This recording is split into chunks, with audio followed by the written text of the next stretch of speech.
Hey, welcome back to the channel, everybody. It is Monday. For me, it's a gloomy, rainy Monday, about 50 degrees, rain on and off and on, gray and just crappy outside.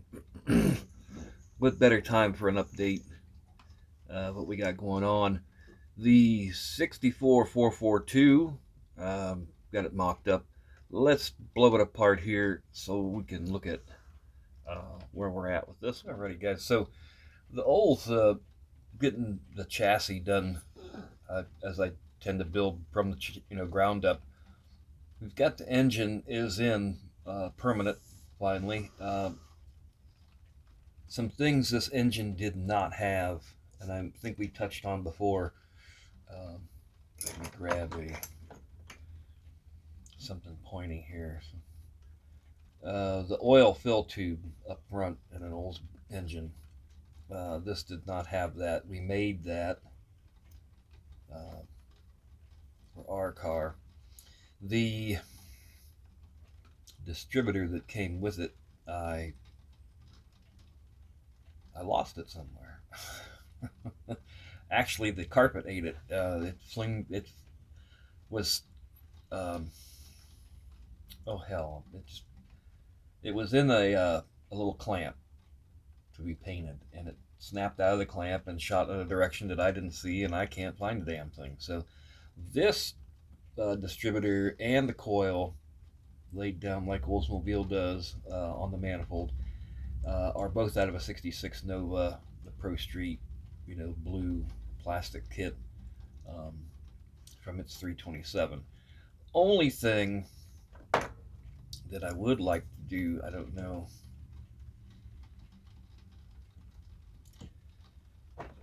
give it some thought.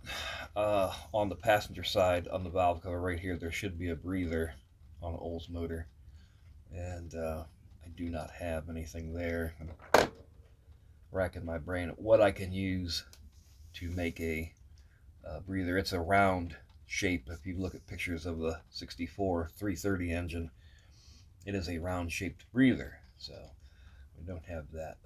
Underneath, our wheels and tires are on. These tires are the ones from the kit, and they will be used on the car. I'm going with the red lines. The wheels are out of the junk box. Some rallies up front and torque thrusts in the back. Underneath, in the back here, we have gotten rid of these molded in tailpipes. The exhaust is bad enough, being molded in with the chassis and the rear end. So that tailpipe coming up, and then right here to a clamp, and then it came up and turned out a little bit. We've gotten rid of that, and that's hollowed through there. I've cut that hollow piece out on each side, and with tubing, we're going to make tailpipes. Now I've got a couple that I did. I got the bend that I wanted, and this length on this side up to the bend. This goes out of the car. We'll cut that. I'd like to put these in when the car is closer to being done, when it's got the bumper on it, because not only am I going to get the length, but then I'm going to turn it. Let's see here.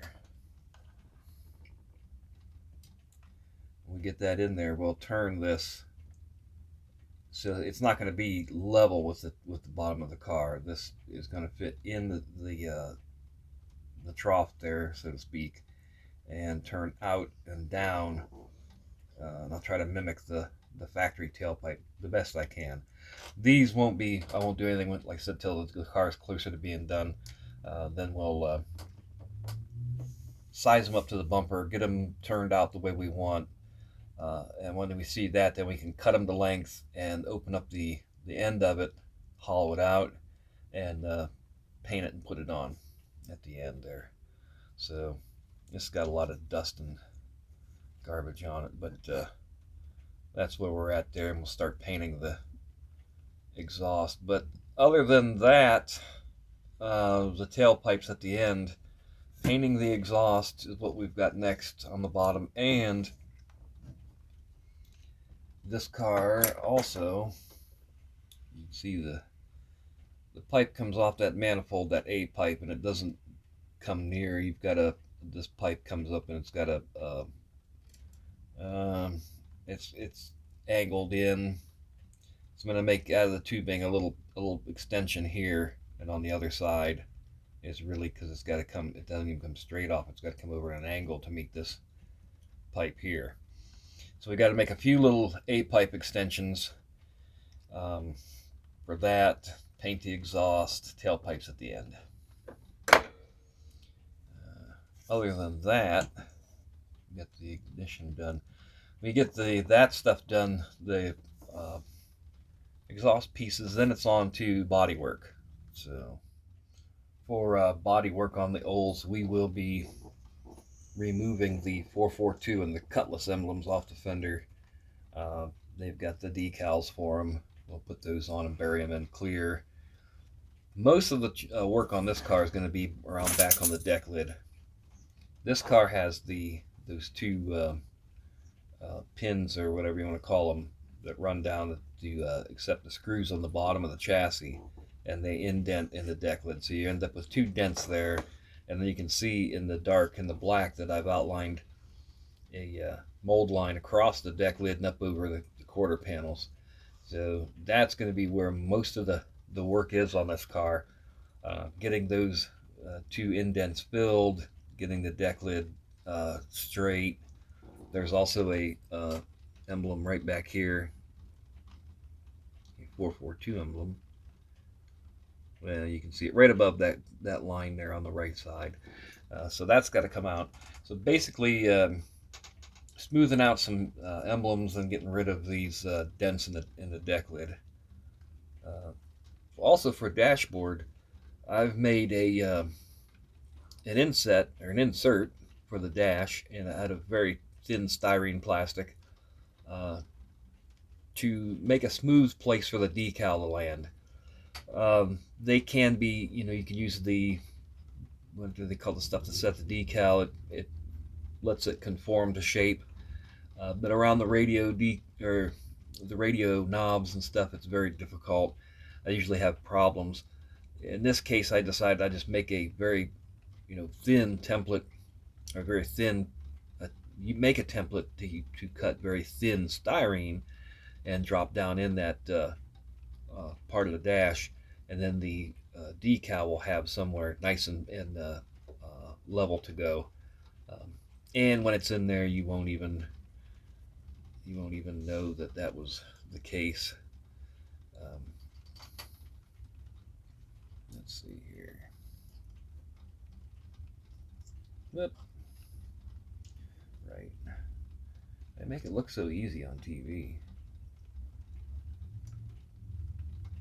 You'll just end up with that.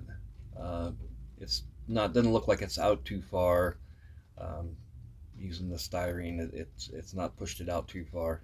You end up with all your detail left. Then you'll be just painting up the vents on the bottom of the dash and any other little details you want to pick out. But, that's about it for right now on the Oldsmobile. I don't know if I showed the air cleaner before. We did the decals on that and buried those in clear. That's been done. I'm waiting to put that on till the last, with moving the engine in and out and body on and off and mocking it up. We're getting there. We're getting close. On our 1960 Chevrolet, the shop truck, it has just been a little bit with the chassis here and there. When I've been jumping back between the Mustang and the 442, a little bit with the Model A. When I get busy on the Rockford Firebird. So this one has taken, because there's so much time also, I've spent a lot of time cleaning this chassis.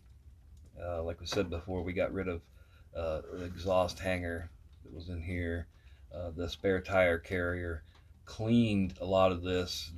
It doesn't look like a lot to clean until you start to look at it and you realize that these frame rails got big sharp edges on them. There was little flashes of plastic in little corners that you just don't see. It's those little details that take a long time when you're cleaning. The chassis, which brings me to something else I wanted to touch on today. is done in the Tamiya semi-gloss black. It's TS29. This stuff, uh, I've compared it to what I use in restoration work on the chassis black, is almost identical to the chassis black, the very, very expensive chassis black that we use in restorations. Um, Tamiya blacks have become my new go-to because of that. The TS29 semi-gloss black, and then the TS14 Merlin black is their gloss, and they have one other that's flat. There are so many different shades of black, and they go into a restoration, depending on the car, um, the generation of the car, where it was built. Um, there's so much to research and know that under the hood of a car, it's not just black. They're under the hood could be 3 or 4 different shades of black. Then the chassis, then something on the control arm. Is the control arm painted, or is it raw? Parts can be plated instead of painted if they're CAD plated and things like that. So the Tamiya colors they got out here, we're not. I don't get into the specifics of the blacks when I do a model restoration, but you can take these 2 colors and make 6 different shades out of them. In other words, I can take a semi-gloss black and spray it just as it is, and that's where you end up with that sheen like that. And there's my wife. She's home. You can take the gloss black and shoot it as is, and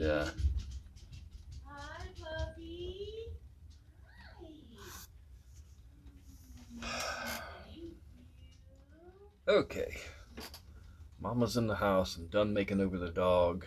I went out, brought some groceries in from the car, did my duties. So where in the hell was I? Paint. Long story short, guys, 2 shades, 2 colors. You can have 6 different colors out of 2 cans of paint. That's what I do. It's just what I do. Everybody's different. You may like a flat black look under a car. You may like, well, these cars that I do are, I would say, the restored look or original look, so they're clean underneath. You may like something that looks worn and weathered, driven. Cars get dirty underneath, they get a little rusty, they get a little grease on them, a little oil leak from the engine, the rear main, or the transmission. So it's all up to you. This is just what I like to use. Like I say, that chassis black that we use in restoration is a very, very expensive product. You can use it on a model, but it just doesn't make any sense for the cost of it. And the TS29 mimics it close enough for me. So that's about it for today, guys. Updates on what we got going on. Thanks for tuning in. Don't forget the Shop Truck group build. Going from now to the end of the year, whatever you like, whatever your 25th scale shop uses to haul parts in, it's all up to you. Thanks again, guys, and we'll see you next time.